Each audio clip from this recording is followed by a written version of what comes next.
No score to the bottom of the second inning. Chief Baseball Officer Craig Breslow just acquired Curtis Mead from the Washington Nationals. 17 home runs, right-handed power.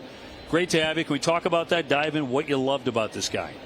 Yeah, right-handed power, 17 home runs is a pretty good place to start. But no, feel like he's made some real swing changes this season, kind of put things together. He's been a top prospect for a really long time, but maybe didn't have the run, wasn't able to get things to click, and is doing so this season. And he's a great fit for our park. He's a great fit for our lineup, and really excited to get him on board. And we're talking overhaul mechanically, like hands, stride, bat path. What were some of those main changes that he made? Because it's working. Yeah, no doubt. High fly to right field off the bat of Wilson Contreras, but that'll be out number one.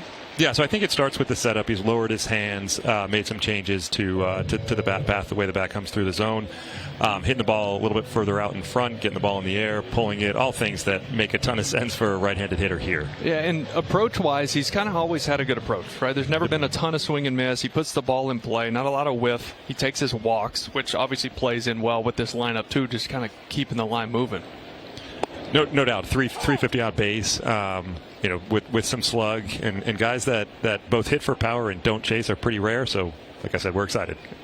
Where do you play him? That's the question, Craig. Where does he play on your infield? Yeah, so I think out of the gates, we'll give him some run at second, keeps Derb at third.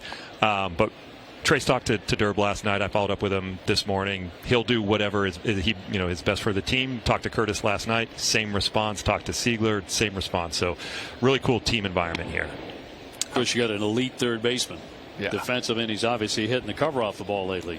Yeah, it's been incredible to watch him get comfortable. The defense was consistent, but now that he's contributing on the offensive side as well, he's become a complete player.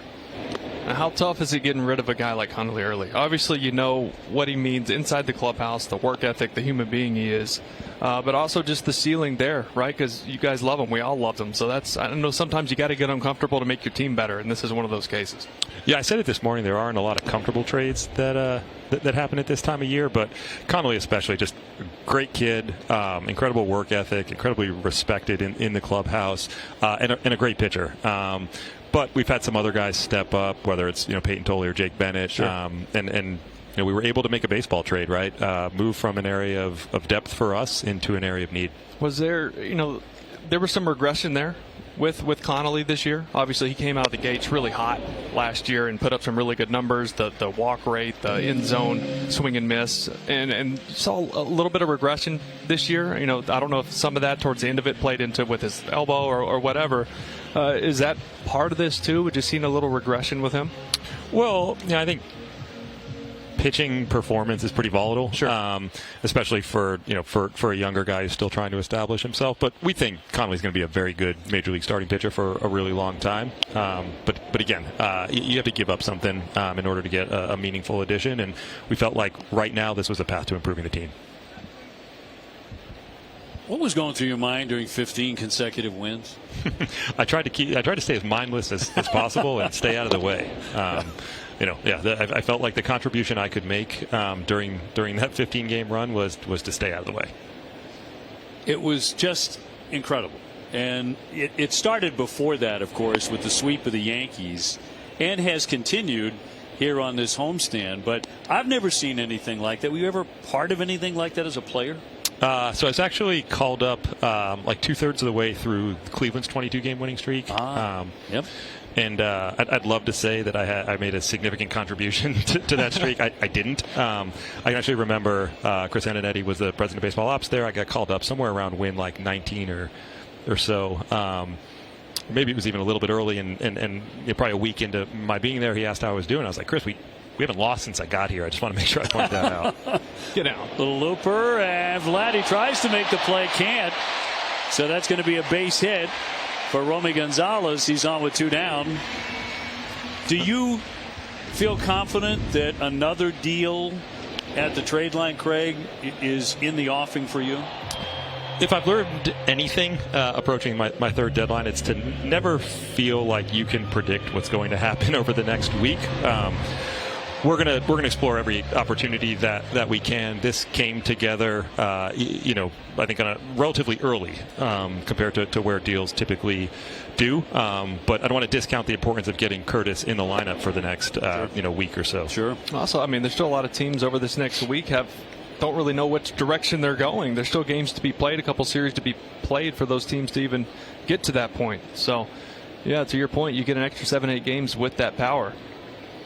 Jaron Duran batting with a runner on at first base and 2 down, and he'll cut and miss, hitting 192 with 13 home runs. What has happened with this team, it's amazing the way it's come together. There's a feeling that everything changed beginning with that Yankee series, but the way fans have fallen in love with this team has been amazing to watch.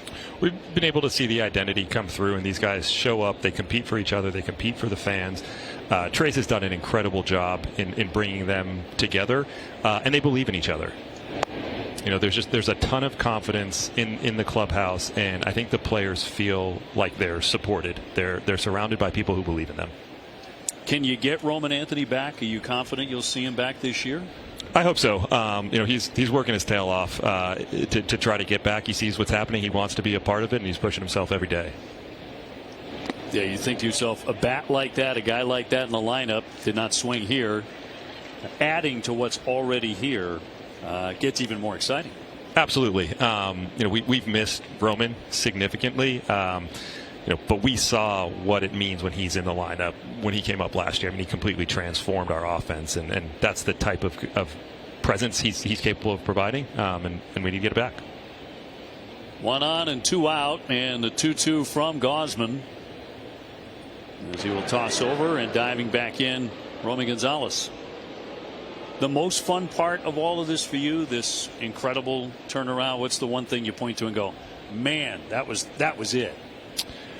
I think it's just watching every single day. The coaching staff, the players, committing to the work, committing to the process, and finally seeing the results manifest on the field.